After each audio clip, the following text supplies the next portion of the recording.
Hi hello ಸ್ನೇಹಿತರೆ, ಎಲ್ಲರಿಗೂ ನಮಸ್ಕಾರ. Welcome to the class. ಎಲ್ಲರಿಗೂ ಸಹ ಮತ್ತು ಕಲಿಕೆ ಚಾನಲ್ಗೆ ಸ್ವಾಗತ. ಸೊ ಹಿಂದಿನ ವಿಡಿಯೋದಲ್ಲಿ ಏನಪ್ಪ ಅಂದರೆ ಪಿ ಡಿ ಒಗೆ ಸಂಬಂಧಿಸಿದಂತೆ ಕಡ್ಡಾಯ ಕನ್ನಡ ಬಿ ವಿಭಾಗಕ್ಕೆ ಸಂಬಂಧಿಸಿದಂತೆ ಪ್ರಮುಖ ಪ್ರಶ್ನೆಗಳನ್ನು ನೋಡ್ತಾ ಬಂದಿದ್ದೆವು. ಅದರಲ್ಲಿ ಪ್ರಮುಖವಾಗಿ ವಿರುದ್ಧಾರ್ಥಕ ಪದಗಳನ್ನು ಕೂಡ ನೋಡಿದ್ದೆವು, ತತ್ಸಮ ತದ್ಭವಗಳನ್ನು. ಸೊ ಈ ಥರ ಟಾಪಿಕನ್ನು ಕವರ್ ಮಾಡಿದ್ದೆವು. ಸೊ ನಾವು ಇವತ್ತಿನ ದಿನ ಏನು ಮಾಡೋಣ, ನುಡಿಗಟ್ಟುಗಳು ಹಾಗೂ ಸಮಾನಾರ್ಥಕ ಪದಗಳನ್ನು ಮತ್ತು ಕನ್ನಡಕ್ಕೆ ಸಂಬಂಧಿಸಿದಂಥ ಪ್ರಮುಖ ಪ್ರಶ್ನೆಗಳನ್ನು ಇವತ್ತಿನ ದಿನ ನಾವೇನು ಮಾಡೋಣ, ಚರ್ಚೆ ಮಾಡ್ತಾ ಹೋಗೋಣ. ಸೊ ನುಡಿಗಟ್ಟುಗಳಂದರೆ 2 ಕೇಳಿರ್ತಾರೆ, ಅದನ್ನು ನೀವು ಎಕ್ಸ್ಪ್ಲೇನ್ ಮಾಡ್ತಾ ಬರಬೇಕು. 3 ಅಂಕದ್ದು 2 ಪ್ರಶ್ನೆ ಕೇಳಿರ್ತಾರೆ. ಸೊ ಅದನ್ನು ಏನು ಮಾಡಬೇಕು, ಒಂದು ಅರ್ಥ ಬರೀಬೇಕು ಮತ್ತು ಅದರದ್ದು ಬಳಕೆ ಅಂದರೆ ಸ್ವಂತ ವಾಕ್ಯದಲ್ಲಿ ಬಳಕೆ ಮಾಡೋದನ್ನು ನೀವು ಕೂಡ ಬರಿತಾ ಬರಬೇಕು. ಯಾರೆಲ್ಲ ನಮ್ಮ ಚಾನಲನ್ನು ಹೊಸದಾಗಿ ನೋಡ್ತಾ ಇದ್ದೀರೋ ದಯವಿಟ್ಟು ಸಬ್ಸ್ಕ್ರೈಬ್ ಮಾಡಿ, ಶೇರ್ ಮಾಡಿ, ಲೈಕ್ ಮಾಡಿ. ಯಾವುದೇ ಕಾರಣಕ್ಕೆ ಸ್ಕಿಪ್ ಮಾಡದೆ ವಿಡಿಯೋವನ್ನು ಕೊನೆ ತನಕ ನೋಡ್ತಾ ಬನ್ನಿ. ಸೊ ಬನ್ನಿ ಇವತ್ತಿನ ದಿನ ತರಗತಿಯನ್ನು ಆರಂಭಿಸೋಣ. ಸೊ ಮೊದಲನೇದಾಗಿ ನಾವಿಲ್ಲಿ ನುಡಿಗಟ್ಟುಗಳನ್ನು ನೋಡ್ತಾ ಬರೋಣ.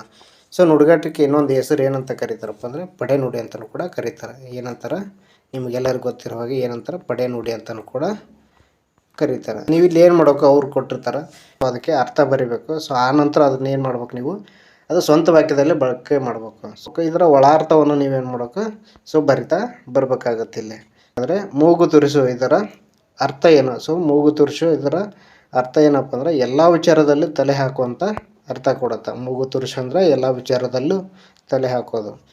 ಸೊ ಇದರ ಅರ್ಥ ನೋಡಿ, ಇದು ಒಬ್ಬ ವ್ಯಕ್ತಿಯನ್ನು ತನ್ನ ಕೆಲಸವಲ್ಲದ ವಿಷಯಗಳಲ್ಲಿ ಹಸ್ತಕ್ಷೇಪ ಮಾಡುವವನು ಎಂದು ಹೇಳಬಹುದು. ಒಬ್ಬ ವ್ಯಕ್ತಿಯು ತನ್ನ ಕೆಲಸವಲ್ಲದ ವಿಷಯದಲ್ಲಿ ಅಂದ್ರೆ ಸೊ ತನ್ನ ಅವಶ್ಯಕತೆ ಇರೋದಿಲ್ಲ ಆ ಕೆಲಸದಲ್ಲಿ, ಅಂದರೆ ತನಗೆ ಸಂಬಂಧ ಇಲ್ಲದ ಕೆಲಸದಲ್ಲಿ ಏನು ಮಾಡೋದು, ಸೊ ತಾನು ನಡುವೆ ಎಂಟ್ರಿ ಆಗೋದು ಇದರ ಅರ್ಥ ಆಗಿರ್ತದೆ. ಇದರ ಅರ್ಥ ಒಬ್ಬ ವ್ಯಕ್ತಿ ತನ್ನ ವ್ಯಾಪ್ತಿಯಲ್ಲಿ ಬರುವ ಕೆಲಸಗಳನ್ನು ಮಾಡುವ ಬದಲಿಗೆ ಇತರರ ಕೆಲಸದಲ್ಲಿ ಏನು ಮಾಡೋದು, ತಲೆ ಹಾಕುವಂಥ ಕೆಲಸ ಮಾಡ್ತಿರ್ತಾರೆ.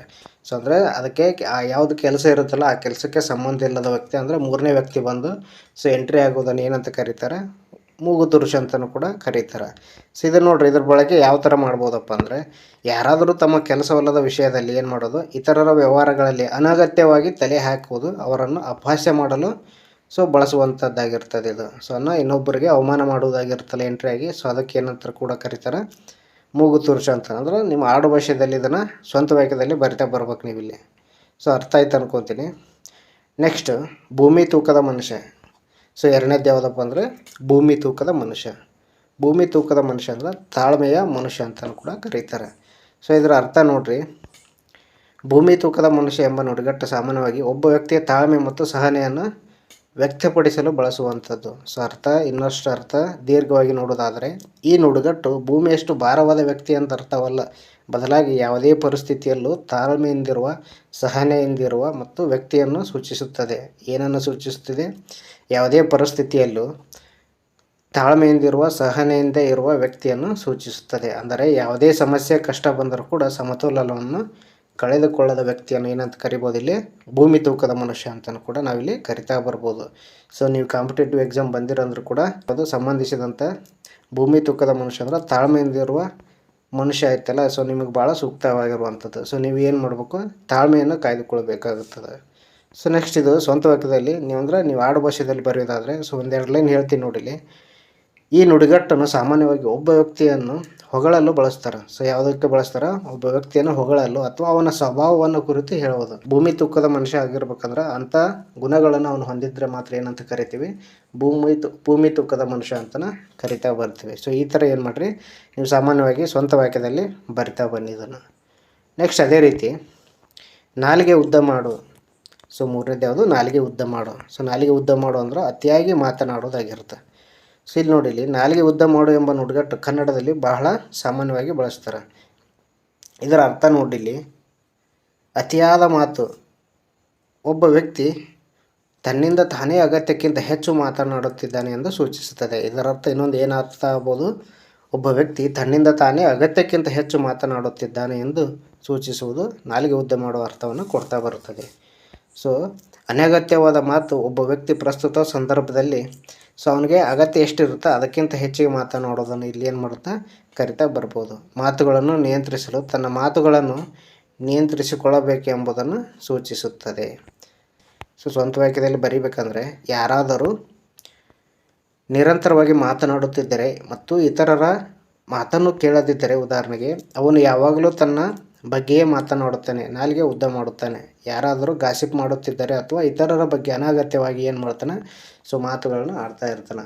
ಸೊ ಎಲ್ಲೇ ಚರ್ಚೆ ಮಾಡ್ಬೇಕಾದ್ರೆ ಅವ್ನು ಏನು ಮಾಡ್ತಾನೆ, ಬೇರೆದವ್ರ ಮಾತು ತೊಗೊಂಡು ಏನು ಮಾಡೋದು, ಬೇರೆದವ್ರ ವಿಷಯ ತೊಗೊಂಡ್ಬಿಟ್ಟು ಸುಮ್ಮನೆ ಮಾತಾಡ್ತಾ ಇರೋದು. ಸೊ ಇಂಥವ್ನಿಗೆ ಏನಂತ ಕರಿಬೋದು, ಸೊ ನಾಲಿಗೆ ಉದ್ದ ಮಾಡೋದಂತನ ಕರಿಬೋದು ಇದಕ್ಕೆ. ನೆಕ್ಸ್ಟ್ ಅದೇ ರೀತಿ ನುಂಗಿ ನೀರು ಕುಡಿ. ಸೊ 4ನೇ ನುಡಿಗಟ್ಟು ನುಂಗಿ ನೀರು ಕುಡಿ ಅಂದರೆ ಇದಕ್ಕೆ ನಾಶ ಮಾಡುವಂಥ ಅರ್ಥವನ್ನು ಕೊಡ್ತಾ ಇದ್ದೇವೆ. ಸೊ ನೀವು ಇಲ್ಲಿ ನೋಡಿ, ಇದನ್ನು ಬಳಕೆ ಯಾವ ಥರ ಮಾಡ್ಬೋದಪ್ಪ ಅಂದರೆ, 2 ಪದಗಳನ್ನು ಸೇರಿ ನೋಡಿದಾಗ ನುಂಗಿ ನೀರು ಕುಡಿ ಎಂಬುದು ಒಬ್ಬ ವ್ಯಕ್ತಿ ಅಥವಾ ಒಂದು ವಸ್ತುವನ್ನು ಸಂಪೂರ್ಣವಾಗಿ ನಾಶ ಮಾಡುವುದು ಎಂಬ ಅರ್ಥವನ್ನು ಕೊಡ್ತಾ ಇದೆ. ಅದನ್ನು ಬಳಕೆಗೆ ಅನರ್ಹವಾಗಿಸುವುದು ಎಂಬ ಅರ್ಥವನ್ನು ನೀಡುತ್ತದೆ. ಇದನ್ನು ಸಾಮಾನ್ಯವಾಗಿ ಒಂದು ಸಮಸ್ಯೆಯನ್ನು ಮತ್ತು ಒಬ್ಬ ವ್ಯಕ್ತಿಯನ್ನು ಸಂಪೂರ್ಣವಾಗಿ ನಿರ್ಮೂಲನೆ ಮಾಡುವುದನ್ನು ಇದೇನು ಮಾಡ್ತಾ ಸೂಚಿಸಲು ಇದನ್ನು ಏನು ಮಾಡ್ತಾರೆ, ಬಳಸುತ್ತಾರೆ. ಅಂದರೆ ನುಂಗಿ ನೀರು ಕುಡಿ ಅಂದರೆ ಇನ್ನೊಬ್ಬರನ್ನು ಏನು ಮಾಡೋದು, ಸಂಪೂರ್ಣವಾಗಿ ಹಾಳು ಮಾಡೋದು ಅಥವಾ ನಾಶ ಮಾಡೋದನ್ನು ಏನಂತ ಕರಿಬೋದು, ಸೊ ನುಂಗಿ ನೀರು ಕುಡಿ ಅಂತ ಕರಿಬೋದು. ನುಂಗಿ ನೀರು ಕುಡಿ. ಸೊ ಈಗ ಇದು ನುಡಿಗಟ್ಟನ್ನು ಇದಕ್ಕೆ ಬಳಸ್ತಾ ಬರುತ್ತಾರೆ. ನೆಕ್ಸ್ಟ್ ಅದೇ ರೀತಿ ಸೊ 5ನೇದು ಯಾವುದು, ಗಾಯದ ಮೇಲೆ ಬರೆ ಎಳೆ ಅಂದರೆ ಕಷ್ಟದ ಮೇಲೆ ಕಷ್ಟ ಕೊಡು ಎಂಬ ಅರ್ಥವನ್ನು ಕೊಡ್ತದೆ. ಸೊ ಇಲ್ಲಿ ಅರ್ಥ ನೋಡಿ ಇನ್ನೊಂದು ಸಲ. ಈ ನುಡಿಗಟ್ಟು ಒಂದು ವ್ಯಕ್ತಿಯ ಹಳೆಯ ಗಾಯ ಅಥವಾ ನೋವಿನ ಅನುಭವದ ಬಗ್ಗೆ ಮತ್ತೆ ಮತ್ತೆ ನೆನಪಿಸುವ ಕೆಲಸ ಮಾಡುವುದು. ಇದು ಏನು ಮಾಡ್ತಾ ಸೂಚಿಸುತ್ತೆ ಅಂದರೆ, ಈಗ ಒಬ್ಬನು ಕಷ್ಟದಲ್ಲಿರ್ತಾನೆ, ಆ ಕಷ್ಟದ ಮೇಲೆ ಕಷ್ಟ ಬೀಳೋದು. ಯಾರಿಗಾದ್ರೂ ತೊಂದರೆ ಆಗಿರುತ್ತೆ, ಮತ್ತೆ ತೊಂದರೆ ಆದ್ರೆ ಸೊ ಮಾತಾಡ್ಬೇಕಾದ್ರೆ ಹೇಳ್ತಿರ್ತೀರಿ ನೀವು, ಸೊ ಗಾಯದ ಮೇಲೆ ಬರೀ ಹೇಳ್ದಂಗೆ ಆಯ್ತು ನೋಡು ಅವನಿಗೆ ಅಂತೇಳಿ. ಸೊ ಇಂಥ ಸಂದರ್ಭದಲ್ಲಿ ಬರ್ತಾರೆ. ಇದು ಒಂದು ರೀತಿಯಲ್ಲಿ ಏನು ಮಾಡೋದು, ವ್ಯಕ್ತಿಗೆ ಮಾನಸಿಕವಾಗಿ ಏನು ಮಾಡ್ತಾ ನೋವು ಉಂಟು ಮಾಡುವಂಥ ನುಡಿಗಟ್ಟು ಇದಾಗಿರ್ತದೆ. ಇದು ಸ್ವಂತ ವಾಕ್ಯದಲ್ಲಿ ಯಾವ ಥರ ಬರಿಬೋದು ಅಂದರೆ, ಯಾರಾದರೂ ತಮ್ಮ ಹಳೆಯ ನೋವುಗಳನ್ನು ಮರೆತು ಮುಂದೆ ಸಾಗಲು ಪ್ರಯತ್ನಿಸುವಾಗ ಅವರನ್ನು ಅದೇ ನೋವಿನಲ್ಲಿ ಮುಳುಗಿಸುವ ಕೆಲಸ ಮಾಡುವುದರ ಬಗ್ಗೆ ಏನು ಹೇಳುತ್ತಿದೆ ನುಡಿಗಟ್ಟು ಬಳಸ್ತಾರೆ ಇಲ್ಲಿ. ಇದು ಒಂದು ರೀತಿಯಲ್ಲಿ ವ್ಯಕ್ತಿಯ ಮನಸ್ಸಿಗೆ ಗಾಯವನ್ನು ಉಂಟು ಮಾಡುವಂಥ ಕೆಲಸವಾಗಿರ್ತದೆ. ಸೊ ಯಾರಾದರೂ ನೀವು ಏನು ಮಾಡ್ತಿದ್ರಿ, ಸಮಸ್ಯೆ ಒಳಗೆ ಸಿಗಾಕೊಂಡಿರ್ತೀರಿ. ಸೊ ಮತ್ತೆ ಅವ್ರಿಗೆ ಏನು ಮಾಡೋದು, ಸೊ ಗೊತ್ತಿದ್ದು ಮತ್ತೆ ಏನು ಮಾಡೋದು, ಸಮಸ್ಯೆಯನ್ನು ಉಂಟು ಮಾಡೋದು ಇರ್ತೈತಲ್ಲ, ಗಾಯದ ಮೇಲೆ ಬರೆ ಎಳೆದಂಗೆ ಆಗುತ್ತದೆ ಅಂತ ಹೇಳ್ಬೋದು ಇಲ್ಲಿ. ಸೊ ಒಂದಿಷ್ಟು ನುಡಿಗಟ್ಟುಗಳನ್ನ ನೋಡ್ತಾ ಬಂದ್ರಿ. ಸೊ ಇವತ್ತಿನ ದಿನ ಮತ್ತೆ ಮುಂದುವರೆದು ಏನು ನೋಡ್ತಾ ಬರೋಣ, ಪದಗಳ ಅರ್ಥವನ್ನು ಇಲ್ಲಿ ನೋಡ್ತಾ ಬರೋಣ. ಯಾಕಂದರೆ ಸೊ 5 ಪದಗಳ ಅರ್ಥವನ್ನು ಇಲ್ಲಿ ಕಂಪಲ್ಸರಿಯಾಗಿ ಕಡ್ಡಾಯ ಕನ್ನಡದಲ್ಲಿ ಆಗಿರ್ಬೋದು ಅಥವಾ ಸಾಮಾನ್ಯ ಕನ್ನಡದಲ್ಲಿ ಸಂಬಂಧಪಟ್ಟಂಗೆ ಪ್ರಮುಖವಾಗಿ ನೋಡ್ತಾ ಬರ್ತಾರೆ. ಸೊ ನಾವು ಕೆಲವೊಂದಿಷ್ಟಲ್ಲಿ ಇಂಪಾರ್ಟೆಂಟ್ ಆಗಿರ್ತಾವನ್ನು ನೋಡ್ತಾ ಬರೋಣ. ಇದು ಕನ್ನಡ ಪಠ್ಯಪುಸ್ತಕಕ್ಕೆ ಸಂಬಂಧಿಸಿದಂಥ ಸಮಾನಾರ್ಥಕ ಪದಗಳಾಗಿರ್ತವೆ ಇಲ್ಲಿ. ಸೊ ಸೆರೆ ಅಂದರೆ ಬಂಧನ ಆಗಿರ್ತದೆ, ಅಂತಃಕಲಹ ಅಂದ್ರೆ ಜಗಳ, ಅಮರಿದರು ಅಂದ್ರೆ ಆಕ್ರಮಿಸಿದರು, ಚಳುವಳಿ ಅಂದರೆ ಹೋರಾಟ. ಆ್ಯಕ್ಚುಲಿ ಇದು ಸೊ ಲಾಸ್ಟ್ ಟೈಮ್ ಎಪ್ರಿಯಲ್ಲಿ ಕೇಳಿದರು, ಚಳುವಳಿ ಕರೆಕ್ಟ್ ಅಂತ ಕೇಳಿದರು. ಇದಕ್ಕೆ ಸರಿ ಯಾವುದಪ್ಪ ಅಂದ್ರೆ ಸೊ ಚಳವಳಿ ಇದು ಕರೆಕ್ಟಾಗಿರ್ತದೆ. ಸಹಕಾರ ಅಂದ್ರೇನು, ಸಹಕರಿಸದಿರುವುದಾಗಿರ್ತದೆ. ಸಹಕಾರ ಅದರ ಅಪೋಸಿಟ್ ವರ್ಡು ಅಸಹಕಾರ, ಈ ಥರನೂ ಕೂಡ ಕೇಳ್ಬೋದು. ಮೊಳೆತವು ಅಂದ್ರೆ ಚಿಗುರಿದವು, ವಿಶಾಲ ಅಂದ್ರೆ ವಿಸ್ತಾರವಾದ, ಉದಯ ಅಂದ್ರೆ ಮೂಡು ಹುಟ್ಟು ಆಗಿರ್ತದೆ. ಸೊ ಇದರ ಅಪೋಸಿಟ್ ವರ್ಡ್, ಉದಯದ ಅಪೋಸಿಟ್ ವರ್ಡ್ ಅಸ್ತ ಆಗಿರ್ತದೆ. ಪರಿ ಅಂದರೆ ರೀತಿ, ಪಂಥ ಅಂದರೆ ಮಾರ್ಗ ಸಂಪ್ರದಾಯ, ಚಿಮ್ಮು ಅಂದ್ರೆ ನೆಗೆ ಬೀಸು, ಪೋಷಿಸು ಅಂದ್ರೆ ಕಾಪಾಡು ಆಗಿರ್ತದೆ, ಮತ್ತು ಮೊರೆ. ನೆಕ್ಸ್ಟ್ ಅದೇ ರೀತಿ ರಕ್ತಗತ ಅಂದ್ರೆ ಹುಟ್ಟಿನೊಡನೆ ಸ್ವಭಾವಕ್ಕೆ ಅಂಟಿಕೊಂಡಿರುವಂಥದ್ದು ಏನಂತ ಕರೀತಾರೆ, ರಕ್ತಗತ ಅಂತ ಕರೀತಾರೆ. ಅಹೋರಾತ್ರಿ ಅಂದ್ರೆ ರಾತ್ರಿ ಪೂರ್ತಿ ಅಥವಾ ಇಡೀ ರಾತ್ರಿ ಅಂತಲೂ ಕೂಡ ಕರಿಬೋದು. ಕ್ರೋಧ ಅಂದ್ರೆ ಕೋಪ, ಸಿಟ್ಟು. ಅಚಲವಾದ ಅಂದ್ರೆ ಸ್ಥಿರವಾದ, ಬದಲಾಗದ. ಎರಗು ಅಂದರೆ ಮೇಲೆ ಬೀಳು. ಕಕ್ಕಾಬಿಕ್ಕಿ ಆಗಂದ್ರೆ ದಿಕ್ಕು ತೋಚದಂತಾಗೋದಕ್ಕೆ ಕಕ್ಕಾಬಿಕ್ಕಿ ಆಗೋಂತಾರೆ. ಸಹಚರರು, ಜೊತೆಗಾರರು. ಖಜಾನೆ ಹಣ ಸಂಗ್ರಹಿಸುವ ಪೆಟ್ಟಿಗೆ, ತಿಜೋರಿ ಅಂತಲೂ ಕೂಡ ಕರಿಬೋದು. ಸಿಂಹ ಸ್ವಪ್ನ ಕನಸಿನಲ್ಲಿ ಹೆದರಿಸುವವನು. ಸೊ ಉದಾಹರಣೆ ಇದನ್ನ ಎಲ್ಲಿ ಬಳಸ್ತಾರೆ ಅಂದರೆ, ಸೊ ಸಂಗೊಳ್ಳಿ ರಾಯಣ್ಣ ಬ್ರಿಟಿಷರಿಗೆ ಯಾವ ಥರ ಆಗಿದೆ, ಸಿಂಹ ಸ್ವಪ್ನನಾಗಿದ್ದಂತ ಬಳಸ್ತಾರಲ್ಲ. ಸೊ 5ನೇ ತರಗತಿಯಲ್ಲಿ ಪಾಠ ಇದೆಯಲ್ಲ, ಸೊ ಅದಕ್ಕೂ ಕೂಡ ಇದನ್ನು ಸಿಂಹ ಸ್ವಪ್ನ ಈ ಪದವನ್ನು ಬಳಕೆ ಆಗಿರೋದನ್ನು ಕೇಳ್ತಾ ಬರ್ಬೋದು ನೀವು. ನೆಕ್ಸ್ಟ್ ಚಳ್ಳೆಹಣ್ಣು ತಿನಿಸು ಅಂದರೆ ಮೋಸಗೊಳಿಸು. ನುಣುಚಿಕೋ ಅಂದ್ರೆ ತಪ್ಪಿಸಿಕೋ. ನಿಪುಣ ಅಂದ್ರೆ ನುರಿತ ಪ್ರವೀಣನಾದ. ವಧಾಸ್ಥಾನ ಅಂದ್ರೆ ಕೊಲ್ಲುವ ಸ್ಥಳ ಆಗಿರ್ತದೆ. ಸೊ ಇಂಥ ಪದಗಳು ಗೊತ್ತಿರೋಂಗಿಲ್ಲ, ಸರಿಯಾಗಿ ಗಮನಿಸ್ತಾ ಬರಬೇಕು. ವಧಾಸ್ಥಾನ ಅಂದ್ರೆ ಕೊಲ್ಲುವ ಸ್ಥಳ ಆಗಿರ್ತದೆ. ನೆಕ್ಸ್ಟ್ ಅದೇ ರೀತಿ ಕಂಟಕ ಅಂದ್ರೆ ಕೇಡು, ವಿಪತ್ತು. ಜಗಳ, ಕಲಹ. ಜಂಬು, ಗರ್ವ, ವನ ಆಡಂಬರ. ನೇಗಿಲು ಭೂಮಿಯನ್ನು ಉಳುವ ಸಾಧನ, ರೈತ ಬೇಸಾಯ ಮಾಡುವವ, ವಿಭೂತಿ ಭಸ್ಮ ಬೂದಿ, ಹಿಕ್ಕಿ ಅಂದ್ರೆ ಹಕ್ಕಿಯ ಮೊಲ ಆಗಿರ್ತದೆ. ಸೊ ಇವಿಷ್ಟು ಏನಾಗಿರ್ತದೆ ಸಮಾನಾರ್ಥಕ ಪದಗಳಾಗಿರ್ತವೆ. ಸಮಾನಾರ್ಥಕ ಪದಗಳನ್ನು ನೀವು ಇನ್ನಿಷ್ಟು ಹೆಚ್ಚು ಹೆಚ್ಚು ಓದ್ತಾ ಬರಬೇಕು. ಸೊ ಎಷ್ಟು ಹೆಚ್ಚು ಹೆಚ್ಚು ಓದ್ತಾ ಬರ್ತಾರೆ ನೀವು ಮತ್ತಷ್ಟು ಸರಳವಾಗ್ತಾ ಹೋಗುತ್ತೆ. ಸೊ ನಾವು ಮತ್ತೆ ಮುಂದುವರೆದು ಏನು ನೋಡ್ತಾ ಬರೋಣ, ಕನ್ನಡ ಸಾಹಿತ್ಯ ಚರಿತ್ರೆಗೆ ಸಂಬಂಧಿಸಿದಂತೆ ಪ್ರಮುಖ ಪ್ರಶ್ನೆಗಳನ್ನು ನಾವಿಲ್ಲಿ ಏನು ಮಾಡೋಣ ನೋಡ್ತಾ ಬರೋಣ. ಸೊ ನಾವಿಲ್ಲಿ ಏನು ಮಾಡೋಣ, ಕೇವಲ ಉತ್ತರವನ್ನು ಮಾತ್ರ ಹೇಳ್ತಾ ಹೋಗ್ತೀನಿ. ಸೊ ಪ್ರಶ್ನೆ ಉತ್ತರವನ್ನು, ಯಾಕಂದರೆ ಆಪ್ಷನ್ ಕೊಟ್ಟರೆ ಸಮಯ ಜಾಸ್ತಿ ಹೋಗುತ್ತೆ ಅನ್ನೋ ಉದ್ದೇಶಕ್ಕೆ ಸೊ ಕೇವಲ ನಾನಿಲ್ಲಿ ಪ್ರಶ್ನೆ ಮಾತ್ರ ಉತ್ತರವನ್ನು ಮಾತ್ರ ಹೇಳ್ತಾ ಹೋಗ್ತೀನಿ. ಯಾವುದೇ ರೀತಿ ಆಪ್ಷನ್ ಕೊಟ್ಟಿರೋಗಿಲ್ಲ ಇಲ್ಲಿ. ನೋಡಿ ಮೊದಲ ಪ್ರಶ್ನೆ ಏನಿದೆ, ಕನ್ನಡ ಸಾಹಿತ್ಯವನ್ನು ಕಾವೇರಿ ನದಿಗೆ ಹೋಲಿಸಿದವರು ಯಾರಂತ ಕೇಳಿದ್ದಾರೆ. ಸೊ ಕನ್ನಡ ಸಾಹಿತ್ಯವನ್ನು ಕಾವೇರಿ ನದಿಗೆ ಹೋಲಿಸಿದವರು BM ಶ್ರೀಕಂಠಯ್ಯನವರಾಗಿರ್ತಾರೆ. ಇವರ ಕಾವ್ಯನಾಮ ಕೇಳಿದರೆ ಗೊತ್ತಿರಲಿ ನಿಮಗೆ, ಶ್ರೀ ಇವರ ಕಾವ್ಯನಾಮ ಆಗಿರ್ತದೆ. ಇದು ಯಾರ ಕಾವ್ಯನಾಮ ಶ್ರೀ ಅಂತಲೂ ಕೂಡ ಕೇಳ್ಬೋದು, BM ಶ್ರೀ ಅವ್ರದ್ದು ಆಗಿರ್ತದೆ. ಗಾಥಾ ಸಪ್ತಸತಿಯ ಗ್ರಂಥದ ಕರ್ತೃ ಯಾರಂದರೆ ಹಾಲರಾಜ. ಸೊ ಇದು ಗಾಥಾ ಸಪ್ತಸತಿ. ಇನ್ನೊಂದು ಏನು ಕೇಳಿದ್ದಾರೆ ಇದ್ರ ಬಗ್ಗೆ ಅಂದರೆ, ಗಾಥಾ ಸಪ್ತಸತಿಯು ಯಾವ ಭಾಷೆಯಲ್ಲಿದೆ ಅಂತ ಕೇಳಿದರೆ ಇದು ಪ್ರಾಕೃತ ಭಾಷೆಯಲ್ಲಿದೆ. ಸೊ ಹಲವಾರು ಪ್ರಶ್ನೆ ಪತ್ರಿಕೆಯಲ್ಲಿ ಕೇಳಿರ್ತಾರೆ. ಸೊ ಗಾಥಾ ಸಪ್ತಸತಿ ಯಾವ ಭಾಷೆಯಲ್ಲಿ ರಚನೆ ಆಗಿದೆ ಅಂದರೆ ಪ್ರಾಕೃತ ಭಾಷೆಯಲ್ಲಿ ರಚನೆ ಆಗಿದೆ. ನೆಕ್ಸ್ಟ್ ಅದೇ ರೀತಿ ಶಿಲಪ್ಪದಿಗಾರಂ ಕೃತಿ ಯಾವ ಭಾಷೆಯಲ್ಲಿ ಅಂದರೆ ತಮಿಳು ಭಾಷೆಯಲ್ಲಿ ಇದು ರಚನೆ ಆಗಿರ್ತಕ್ಕಂಥದ್ದು. ಸೊ ನಿಮಗೆ ಗೊತ್ತಿರಲಿ. ಸೊ ಇಲ್ಲಿ ಬಳಕೆ ಆಗಿರ್ತಂಥ ನಮ್ಮ ಕನ್ನಡದ ಭಾಷೆ ಪದ ಯಾವುದಂದರೆ, ಸೊ ನಮ್ಮ ಕರ್ನಾಟಕದ ಬಗ್ಗೆ ಪದ ಬಳಕೆ ಆಗಿದೆ ಯಾವುದಂದ್ರೆ ಕರುನಾಡ್ ಅಂತ ಪದ ಬಳಕೆ ಆಗಿದೆ. ಸೊ ಶಿಲಾಪದಿಗಾರಂ ಕೃತಿಯಲ್ಲಿ ಸೊ ಕರುನಾಡ ಅಂತ ಬಳಕೆ ಆಗಿರ್ತದೆ. ನೆಕ್ಸ್ಟ್ ಅದೇ ರೀತಿ ಬ್ರಹ್ಮಗಿರಿ ಶಾಸನದಲ್ಲಿ ಕಂಡುಬಂದ ಕನ್ನಡದ ಶಬ್ದ ಯಾವುದಪ್ಪ ಅಂದ್ರೆ ಸೊ ಇಸಿಲ ಆಗಿರ್ತದೆ. ಇದು ಯಾವ ಜಿಲ್ಲೆಯಲ್ಲಿ ಕಂಡು ಬರ್ತದೆ ಅಂದರೆ ಚಿತ್ರದುರ್ಗ ಜಿಲ್ಲೆ. ಸೊ ಯಾವ ಜಿಲ್ಲೆ, ಚಿತ್ರದುರ್ಗ ಜಿಲ್ಲೆಯಲ್ಲಿ ಕಂಡು ಬಂದಿರ್ತದೆ. ನೆಕ್ಸ್ಟ್ ಅದೇ ರೀತಿ ಹಲ್ಮಿಡಿ ಶಾಸನ ಯಾರ ಕಾಲಕ್ಕೆ ಸೇರಿದೆ ಅಂತ ಕೇಳಿದ್ದಾರೆ. ಸೊ ಹಲ್ಮಿಡಿ ಶಾಸನ ಯಾರ ಕಾಲಕ್ಕೆ ಸೇರಿದೆ ಅಂದ್ರೆ ಕದಂಬರ ಕಾಲಕ್ಕೆ ಸೇರಿದ್ದು. ಸೊ ಇಲ್ಲಿ ಇದನ್ನು ರಚಿಸಿದಂಥ ಅಂದರೆ ಯಾರ ಅಧಿಕಾರಾವಧಿಯಲ್ಲಿ ಅಂದರೆ ಸೊ ಇಲ್ಲಿ ಕಾಕೋತ್ಸವರ್ಮನ ಅಧಿಕಾರಾವಧಿಯಲ್ಲಿ ಇದು ಏನಾಗುತ್ತೆ ಹಲ್ಮಿಡಿ ಶಾಸನ ಪತ್ತೆ ಆಗ್ತದೆ. ಹಲ್ಮಿಡಿ ಶಾಸನ ಬಗ್ಗೆ ಮತ್ತೇನು ಕೇಳ್ಬೋದಪ್ಪ ಅಂದರೆ ಕನ್ನಡದ ಮೊದಲ ಶಾಸನ ಉಪಲಬ್ಧ ಇರುವ ಶಾಸನ ಯಾವುದಂತ ಕೇಳಿದ್ರೆ ಇಲ್ಲಿ ಹಲ್ಮಿಡಿ ಶಾಸನ ಆಗಿರ್ತದೆ. ಸೊ ಹಲ್ಮಿಡಿ ಶಾಸನ ಸೊ ಸುಮಾರು ಯಾವಾಗ ಪತ್ತೆ ಆಗಿದೆ ಅಂದರೆ 450ರಲ್ಲಿ ಕ್ರಿಸ್ತಶಕ 450ರಲ್ಲಿ ಹಲ್ಮಿಡಿ ಶಾಸನ ಪತ್ತೆ ಆಗಿರ್ತದೆ. ಸೊ ಅಷ್ಟೇ ಅಲ್ಲದೆ ಇದು ಯಾವ ಭಾಷೆಯಲ್ಲಿ ಕಂಡು ಬರುತ್ತಂದ್ರೆ ನಿಮ್ಗೆ ಗೊತ್ತಿರಲಿ, ಪೂರ್ವದ ಹಳೆಗನ್ನಡ. ಯಾವ ಹಳೆಗನ್ನಡ? ಪೂರ್ವದ ಹಳೆಗನ್ನಡದಲ್ಲಿ ಕಂಡು ಬರ್ತದೆ. ಸೊ ಪೂರ್ವದ ಹಳೆಗನ್ನಡದಲ್ಲಿ ಕಂಡು ಬರ್ತಕ್ಕಂಥ ಶಾಸನ ಯಾವುದಂದ್ರೆ ಹಲ್ಮಿಡಿ ಶಾಸನ ಆಗಿರ್ತದೆ. ಸೊ ಇದನ್ನು ಪತ್ತೆ ಹಚ್ಚಿದವರು MH ಕೃಷ್ಣ ಅವರು ಪತ್ತೆ ಹಚ್ಚಿರ್ತಾರೆ. ಸಾಕಿಷ್ಟು.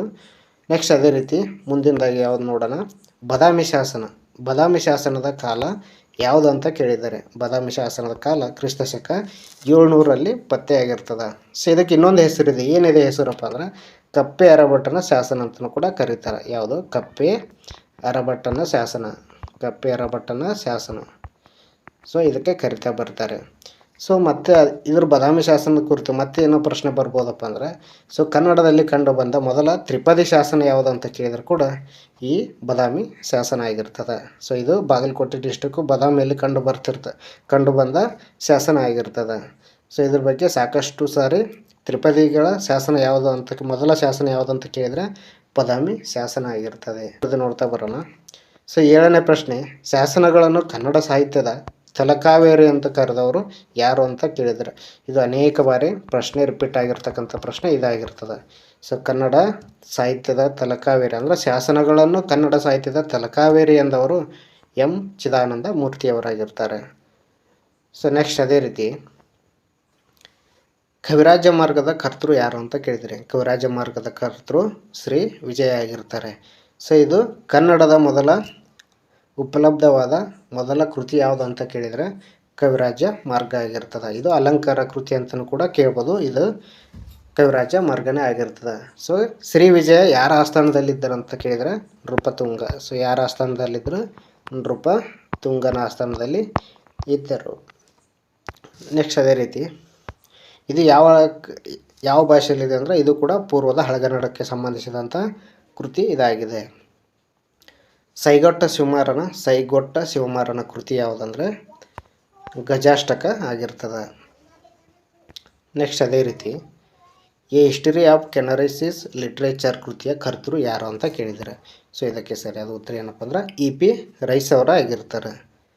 ಸೊ ನೆಕ್ಸ್ಟ್ ಅದೇ ರೀತಿ 11ನೇ ಪ್ರಶ್ನೆ, ಕರ್ನಾಟಕ ಎಂಬ ಶಬ್ದ ಉಲ್ಲೇಖ ಇರುವ ಕೃತಿ ಯಾವುದು ಅಂತ ಕೇಳಿದ್ದಾರೆ. ಸೊ ಅಲ್ಲಿ ಕರುನಾಡ ಅಂತ ಕೇಳಿದ್ದು ಸೊ ಯಾವ ಭಾಷೆಯಲ್ಲಿ ಅಂದ್ರೆ ತಮಿಳು ಭಾಷೆ ಆಗಿರ್ತಕ್ಕಂಥ ಶಿಲಾಪದಿಗಾರಂ ಕೃತಿಯಲ್ಲಿ ಕಂಡು ಬಂದಿರ್ತದೆ. ಕರ್ನಾಟಕ ಎಂಬ ಉಲ್ಲೇಖ ಕಂಡು ಬಂದಿರುವ ಕೃತಿ ಯಾವುದಂದ್ರೆ ಸೊ ಮಹಾಭಾರತದಲ್ಲಿ ಕಂಡು ಬಂದಿದ್ದು ಕರ್ನಾಟಕ ಎಂದು ಕಂಡು ಬರ್ತದೆ. ಸೊ ನೆಕ್ಸ್ಟ್ ಅದೇ ರೀತಿ 12ನೇ ಪ್ರಶ್ನೆ, ಸಂಕ್ಷಿಪ್ತ ಕನ್ನಡ ಸಾಹಿತ್ಯ ಚರಿತ್ರೆಯ ಕರ್ತೃ ಯಾರು ಅಂತ ಕೇಳಿದ್ದಾರೆ. ಸೊ ಇದಕ್ಕೆ ಸರಿಯಾದ ಉತ್ತರ ಮರಿಯಪ್ಪ ಭಟ್ಟರು. ಇದು ಅನೇಕ ಬಾರಿ ಪ್ರಶ್ನೆ ಆಗಿರ್ತದೆ, ಅನೇಕ ಸಲ ಪ್ರಶ್ನೆ ಕೇಳಿರ್ತಾರೆ. ಸಂಕ್ಷಿಪ್ತ ಕನ್ನಡ ಸಾಹಿತ್ಯ ಚರಿತ್ರೆಯ ಕರ್ತೃ ಯಾರು ಅಂತ ಕೇಳಿದ್ದಾರೆ.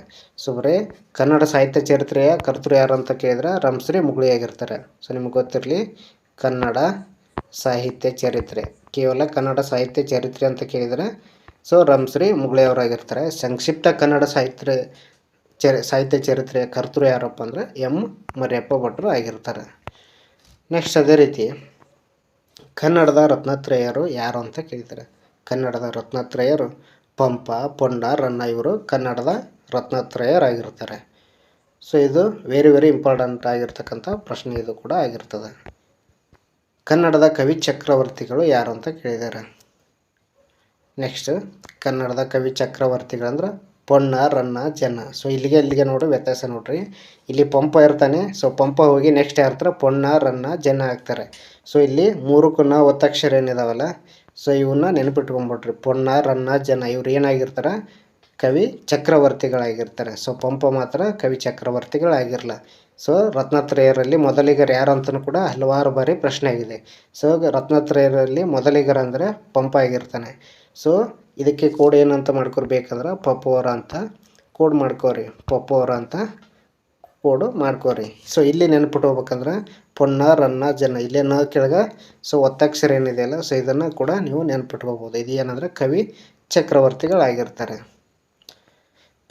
ನೆಕ್ಸ್ಟ್ ಅದೇ ರೀತಿ ಮದನ ತಿಲಕ ಕೃತಿಯ ಕರ್ತೃ ಯಾರು ಅಂತ ಕೇಳಿದ್ದಾರೆ. ಮದನ ತಿಲಕ ಕೃತಿಯ ಕರ್ತೃ ಚಂದ್ರರಾಜನ ಮದನ ತಿಲಕ. ಸೊ ಇದನ್ನ ಏನು ಮಾಡಿರಿ, ಸೊ ಹೆಸರು ನಂತರ ಕೃತಿಯನ್ನು ನೆನ್ಪಿಡ್ತಾ ಬನ್ನಿ, ಅಂದರೆ ಏನಾಗುತ್ತೆ ನಿಮಗೆ ಈಜಿ ಆಗ್ತಾ ಬರುತ್ತೆ. ಏನು ಚಂದ್ರರಾಜನ ಮದನ ತಿಲಕ ಅನ್ನೋದು ಇವರ ಕೃತಿ ಆಗಿರ್ತದೆ. ನೆಕ್ಸ್ಟ್ ಅದೇ ರೀತಿ ಪೊನ್ನನಿಗೆ ಆಶ್ರಯ ನೀಡಿದ ರಾಜ ಯಾರು ಅಂತ ಕೇಳಿದ್ದಾರೆ. ಸೊ ಪೊನ್ನನಿಗೆ ಆಶ್ರಯ ನೀಡಿದವರು 3ನೇ ಕೃಷ್ಣನಾಗಿರ್ತಾನೆ. ಇವನು ರಾಷ್ಟ್ರಕೂಟರ ಮನೆತನಕ್ಕೆ ಸೇರಿದವನು ಆಗಿರ್ತಾನೆ. ಸೊ ಪೊನ್ನನಿಗೆ ಆಶ್ರಯ ನೀಡಿರ್ತಕ್ಕಂಥವ್ರು 3ನೇ ಕೃಷ್ಣ ಆಗಿರ್ತಾರೆ. ಸೊ ಇವನ ಕೃತಿ ಕೂಡ ಕೇಳ್ಬೋದು. ಇವನ ಕೃತಿ ಯಾವುದು ನಿಮಗೆಲ್ಲರಿಗೂ ಗೊತ್ತಿರೋ ಹಾಗೆ ಶಾಂತಿ ಪುರಾಣ ಇವನ ಕೃತಿ ಆಗಿರ್ತದೆ. ಸೊ ಹಲವಾರು ಬಾರಿ ಇದು ಕೂಡ ಕೇಳಿರ್ತಾರೆ, ಇದನ್ನು ಶಾಂತಿ ಪುರಾಣ ಇವನ ಕೃತಿ ಆಗಿರ್ತದೆ. ನೆಕ್ಸ್ಟ್ ಅದೇ ರೀತಿ ಒಡ್ಡಾರಾಧನೆಯ ರಚನೆಯ ಕಾಲ ಯಾವಾಗಂತ ಕೇಳಿದ್ದಾರೆ. ಸೊ ಒಡ್ಡಾರಾಧನೆ ರಚನೆಯ ಕಾಲ ಕ್ರಿಸ್ತಶಕ 920 ಆಗಿರ್ತದೆ. ಸೊ ಇದು ಗದ್ಯ ಕೃತಿ ಆಗಿರ್ತದೆ. ಕನ್ನಡದಲ್ಲಿ ದೊರಕುತ್ತಾ ಮೊದಲ ಗದ್ಯ ಕೃತಿ ಯಾವುದಂತ ಕೇಳಿದರೆ ಸೊ ಒಡ್ಡಾರಾಧನೆ ಆಗಿರ್ತದೆ. ಸೊ ಇದನ್ನು ಬರೆದಕ್ಕಂಥವ್ರು ಯಾರು, ಶಿವಕೋಟ್ಯಾಚಾರ್ಯರಾಗಿರ್ತಾರೆ. ಇದು ವೆರಿ ಇಂಪಾರ್ಟೆಂಟ್ ಆದ ಕೃತಿ ಆಗಿರ್ತದೆ. ಸೊ 19 ಜೈನ ಧಾರ್ಮಿಕ ಕಥೆಗಳನ್ನು ಒಳಗೊಂಡ ಕೃತಿ ಯಾವುದಂದ್ರೆ ಒಡ್ಡಾರಾಧನೆ. ಇದು ಗದ್ಯ ಕೃತಿ, ಕನ್ನಡದ ಮೊದಲ ಗದ್ಯ ಕೃತಿ ಅಂತಲೂ ಕೂಡ ಕರೀತಾರೆ ಇದನ್ನು. ಸೊ ಅಷ್ಟೇ ಅಲ್ಲದೆ ಇದು ಏನು ಮಾಡಿರ್ತದೆ, ಉಪಸರ್ಗ ಕೇವಲಿಗಳ ಕಥೆ ಅಂತಲೂ ಕೂಡ ಕರೆದಿದ್ದಾರೆ. ಇದು ಅನೇಕ ಬಾರಿ ರಿಪೀಟ್ ಆಗಿರ್ತಕ್ಕಂಥ ಪ್ರಶ್ನೆ ಆಗಿರ್ತದೆ. ನೆಕ್ಸ್ಟ್ ಅದೇ ರೀತಿ 18ನೇ ಪ್ರಶ್ನೆ, ರನ್ನನ ಕೃತಿಗಳು ಯಾವುವು ಅಂತ ಕೇಳಿದ್ದಾರೆ. ಸೊ ನಿಮಗೆ 1 ಮಾರ್ಕ್ಸಿಗಾದರೂ ಕೇಳಿ ಅಥವಾ ಸೊ ಇದನ್ನ ಆಪ್ಷನ್ ಥ್ರೂ ಕೇಳಿ, ಒಂದೇ ವಾಕ್ಯದಲ್ಲಿ ಕೇಳಿದ್ರು ಕೂಡ ನೀವು ಸೊ ಯಾವ ಥರ ಕಡ್ಡಾಯ ಕನ್ನಡದಲ್ಲಿ ಏನು ಕೇಳಿರ್ತಾರೆ, ರನ್ನನ ಕೃತಿಗಳು ಯಾವುವು ಅಂತ ಕೇಳಿರ್ತಾರೆ. ಸೊ ನೀವು ಒಂದೇ ವಾಕ್ಯದಲ್ಲಿ ಬರಿಬೇಕಾದ್ರೆ ಯಾವಾಗಲೂ ಏನು ಮಾಡಬೇಕು, ರನ್ನನ ಕೃತಿಗಳು ಯಾವುವೆಂದರೆ ಸೊ ಅಂತ ಅಂದು ಆಮೇಲೆ ನಂತರ ಏನು ಮಾಡಬೇಕು, ಈ ಕೃತಿಗಳನ್ನು ಬರಿತಾ ಬರಬೇಕು ನೀವು. ಇಲ್ಲಿ ನೋಡಿರಿ, ರನ್ನನ ಕೃತಿಗಳು ಯಾವಂದರೆ ಗದಾಯುದ್ಧ, ಚಕ್ರೇಶ್ವರ ಚರಿತೆ, ಪರಶುರಾಮ ಚರಿತೆ ಅನ್ನೋವು ಇವೆಲ್ಲ ಏನಾಗಿರ್ತವೆ, ರನ್ನನ ಪ್ರಮುಖ ಕೃತಿಗಳಾಗಿರ್ತವೆ. ನೆಕ್ಸ್ಟ್ ಅದೇ ರೀತಿ ಜನ್ನನ ಕೃತಿಗಳು ಯಾವುವು ಅಂತ ಕೇಳ್ಬೋದು. ಜನ್ನನ ಕೃತಿಗಳು ಯಶೋಧರ ಚರಿತೆ, ಅನಂತನಾಥ ಪುರಾಣ, ಅನುಭವ ಮುಖರ ಇವೆಲ್ಲ ಏನಾಗಿರ್ತವೆ, ಸೊ ಜನ್ನನ ಕೃತಿಗಳಾಗಿರ್ತವೆ. ಇವರು ಕವಿ ಚಕ್ರವರ್ತಿಗಳನ್ನ ಹೌದು, ಜನ್ನ ಇವನು ಏನು ಮಾಡಿರ್ತಾನೆ, ರನ್ ಆಗಿರ್ತಕ್ಕಂಥವನು ಕವಿ ಚಕ್ರವರ್ತಿನ ಹೌದು, ಮತ್ತು ಅಷ್ಟೇ ಅಲ್ಲದೆ ರತ್ನತ್ರಯರಲ್ಲಿ ಕೂಡ ಇವನು ಒಬ್ಬನಾಗಿರ್ತಾನೆ. ನೆಕ್ಸ್ಟ್ ಅದೇ ರೀತಿ 20ನೇ ಪ್ರಶ್ನೆ, ಅಂಡಾಯಿನ ಕೃತಿ ಯಾವುದು ಅಂತ ಕೇಳಿದ್ದಾರೆ. ಅಂಡಾಯಿನ ಕೃತಿ ಯಾವುದಪ್ಪ ಅಂದ್ರೆ ಕಬ್ಬಿಗರ ಕಾವಮ್ಮ ಆಗಿರ್ತದೆ. ಅಂತ ಕವಿ ಭಾಳ ಫೇಮಸ್. ಯಾವುದಕ್ಕೆ ಫೇಮಸ್ ಅಂದರೆ ಇವನು ಕೇವಲ ಕನ್ನಡದಲ್ಲಿ ಕನ್ನಡ ಭಾಷೆಯನ್ನು ಬಳಸಿ ಬರ್ತಿರ್ತಕ್ಕಂಥ ಕಾವ್ಯ ಯಾವುದಪ್ಪ ಅಂತ ಕೇಳಿದ್ರೆ ನಿಮಗೆ ಕಬ್ಬಿಗರ ಕಾವ್ಯ ಆಗಿರ್ತದೆ. ಕನ್ನಡದ ಬಗ್ಗೆ ಅತಿ ಹೆಚ್ಚು ಅಭಿಮಾನ ಹೊಂದಿರತಕ್ಕಂಥವನು ಅಂಡಯ್ಯ ಆಗಿರ್ತಾನೆ. ಅಂಡಯ್ಯನ ಕೃತಿ ಯಾವುದಪ್ಪ ಅಂದ್ರೆ ಕಬ್ಬಿಗರ ಕಾವ್ಯ ಆಗಿರ್ತದೆ. ಕೇವಲ ಅಚ್ಚ ಕನ್ನಡದಲ್ಲಿ ಕೃತಿ ರಚನೆ ಮಾಡ್ತಕ್ಕಂಥವ್ರು ಯಾರು ಅಂತ ಕೇಳಿದ್ರೆ ಅವನು ಅಂಡಯ್ಯನ ಆಗಿರ್ತಾನೆ. ಅತಿ ಹೆಚ್ಚು ಇವನು ಏನು ಮಾಡ್ತಾನೆ, ಕನ್ನಡ ಭಾಷೆಯನ್ನು ಬಳಸಿಕೊಂಡು ರಚನೆ ಮಾಡಿರ್ತಕ್ಕಂಥ ಕೃತಿ ಕೂಡ ಕಬ್ಬಿಗರ ಕಾವ್ಯ ಆಗಿರ್ತದೆ. ಇವನು ಬೇರೆ ಭಾಷೆ ನಾನು ಬಳಸುವುದಿಲ್ಲ, ಕನ್ನಡ ಭಾಷೆಯಲ್ಲಿ ನಾನು ಏನು ಮಾಡ್ತೀನಿ, ಎಲ್ಲ ಕನ್ನಡವನ್ನು ಬಳಸಿಕೊಂಡು ಕೃತಿ ರಚನೆ ಮಾಡ್ತೀನಿ ಅಂತ ರಚನೆ ಮಾಡಿರ್ತಾನೆ. ಆ ಕೃತಿನೇ ಕಬ್ಬಿಗರ ಕಾವ್ಯ ಆಗಿರ್ತದೆ. ಇವತ್ತಿನ ದಿನ ನಾವು ಇಷ್ಟೆಲ್ಲ ಚರ್ಚೆ ಮಾಡ್ತಾ ಬಂದಿತ್ತು. ಕನ್ನಡ ಸಾಹಿತ್ಯ ಚರಿತ್ರೆಯ ಪ್ರಮುಖ ಪ್ರಶ್ನೆಗಳನ್ನು ಕೂಡ ಚರ್ಚೆ ಮಾಡಿದೆವು. ಅದರ ಜೊತೆಗೆ ಸಮಾನಾರ್ಥಕ ಪದಗಳನ್ನು ಕೂಡ ಚರ್ಚೆ ಮಾಡಿದೆವು. ನಾವು ನಾಳೆ ಮತ್ತೆ ಮುಂದಿನ ತರಗತಿಯಲ್ಲಿ ಮಾಡೋಣ. ಮುಂದಿನ ವಿಡಿಯೋದಲ್ಲಿ ಮತ್ತಷ್ಟು ಹೊಸ ವಿಷಯದೊಂದಿಗೆ ಮತ್ತಷ್ಟು ನಿಮ್ಮ ಸಹಕಾರ ಹೀಗೆ ಇರಲಿ ಅಂತ ಹೇಳ್ತಾ, ಹಿಂದಿನ ವಿಡಿಯೋಕ್ಕೆ ಹಲವಾರು ಜನರು ಏನು ಮಾಡ್ತಾರೆ, ಪ್ರೋತ್ಸಾಹ ಕೊಟ್ಟಿದ್ದಾರೆ. ಹೀಗೆ ಮುಂದೆ ಮಾಡ್ತಕ್ಕಂಥ ಅನೇಕ ವಿಡಿಯೋಗಳಿಗೆ ನಿಮ್ಮ ಪ್ರೋತ್ಸಾಹ ಹೀಗೆ ಇರುತ್ತೆ ಅಂತ ಹೇಳ್ತಾ, ಅದೇ ರೀತಿ ಯಾರೆಲ್ಲ ಹೊಸದಾಗಿ ನೋಡ್ತಾ ಇದ್ದಾರೆ ನಮ್ಮ ಚಾನಲ್ಗೆ ಸಬ್ಸ್ಕ್ರೈಬ್ ಮಾಡಿ, ಶೇರ್ ಮಾಡಿ, ಲೈಕ್ ಮಾಡಿ. ಮತ್ತೆ ಮುಂದಿನ ತರಗತಿಯಲ್ಲಿ ಭೇಟಿಯಾಗೋಣ. ಅಲ್ಲಿವರೆಗೂ ಧನ್ಯವಾದಗಳು, ನಮಸ್ಕಾರ.